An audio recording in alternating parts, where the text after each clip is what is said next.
زبان کی پکار ضائع جا سکتی ہے، پر ایک چیز کبھی جواب لیے بغیر نہیں رہتی۔ آپ کے خواب پورے ہوں گے، بشرط یہ کہ اس کے لیے آپ کو خواب دیکھنے ہوں گے۔ دل سے دی گئی تعلیم معاشرے میں انقلاب لا سکتی ہے۔ سچائی ایک طاقت ہے جو کسی لشکر میں مستقر نہیں ہوتی، اور اس کے لیے کسی دور میں کوئی زوال نہیں ہے۔ تو فرینڈز، یہ اس عظیم شخصیت کے اقوال تھے جس نے ہندوستان کی جدوجہد آزادی کی تشکیل میں اہم کردار ادا کیا۔ اس وجہ سے ان کا نام ہندوستان کی تاریخ میں ایک اہم مقام رکھتا ہے۔ تو جی ہاں فرینڈز، آج ہم بات کرنے والے ہیں مولانا ابوالکلام آزاد کے بارے میں۔ تو چلیے فرینڈز، ان کے بارے میں ڈیٹیل میں بات کرتے ہیں۔ فرینڈز، مولانا ابوالکلام کی پیدائش 11 نومبر 1888 میں سعودی عربیہ میں ہوئی، اور ان کی وفات 22 فروری 1998 میں دہلی، انڈیا میں ہوئی۔ تو فرینڈز، ان کے کتابوں کے نام تھے ترجمان القرآن، غبار الخاطر، البیرونی اور جغرافیہ علم، قول فیصل، انسانیت موت کے دروازے پر، تذکرہ اور انڈیا ونس فریڈم تھے۔ مولانا ابوالکلام آزاد جو 1888 میں پیدا ہوئے تھے، اور انہوں نے ہندوستان کی جدوجہد آزادی کی تشکیل میں اہم کردار ادا کیا تھا۔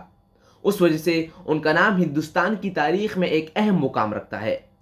ابوالکلام آزاد ترکوں کی ہمدردی اور ان کی تعریف کے لیے جانے جاتے تھے، اور اس کے علاوہ انہوں نے عثمانی ہند تعلقات کے تناظر میں ہندوستانی مسلمانوں کی بیداری میں بھی فعال کردار ادا کیا۔ برطانوی حکمرانی کے تحت ہندوستانی مسلمان بے چینی سے سلطنت عثمانیہ کے پیروی کر رہے تھے، جسے کرائمین جنگ 1887 سے لے کر 1888 کے عثمانی روس جنگ، طرابلس کی جنگ اور بلکان کی جنگوں کے دوران پریشان کن حالات کا سامنا کرنا پڑا تھا۔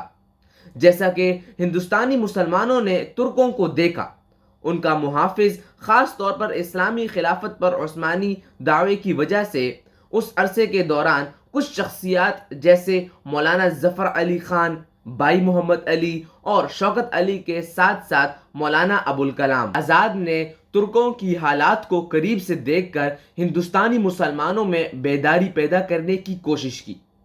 اس مقصد کو برقرار رکھنے کے لیے انہوں نے اس خیال کی پیداوار کے طور پر درج ذیل اخبارات شائع کرنا شروع کیا۔ الہلال کو ابوالکلام آزاد نے شائع کیا، اور زمیندار کو مولانا ظفر علی خان نے شائع کیا، اور کامریڈ کو محمد علی نے شائع کیا۔ یہ اخبارات بعد میں بہت مشہور ہوئے اور آزادی اخبار کہلانے لگے۔ مولانا ابوالکلام آزاد ایک ہمگیر شخصیت کے مالک تھے، اور اپنے اخبار الہلال کے ذریعے ترکوں کے بارے میں مسلسل خبریں فراہم کرتے تھے۔ اس کے ساتھ ساتھ انہوں نے ترک عوام کی مدد کے لیے الہلال کے ذریعے امداد مہمات کا اہتمام کیا۔ الہلال جلد ہی برطانوی حکومت پر اپنی شدید تنقید کے ذریعے ہندوستان بھر میں مشہور ہو گیا۔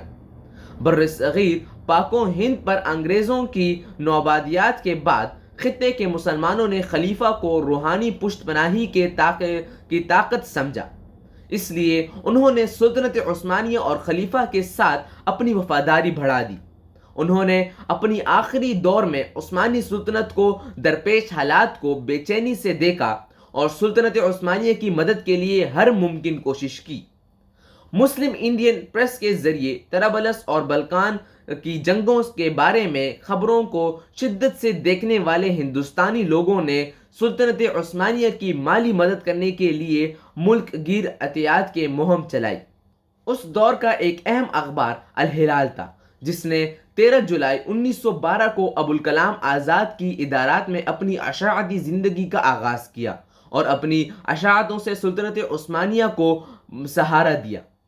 سلطنت عثمانیہ اور ترکوں کے بارے میں اخبارات میں طرابلس غزہ کے ہیرو، عثمانی امور، استنبول پوسٹ اور بلکان جنگ کے ہیرو جیسی سرخیوں کے تحت باقاعدگی سے خبریں شائع ہوتی تھیں۔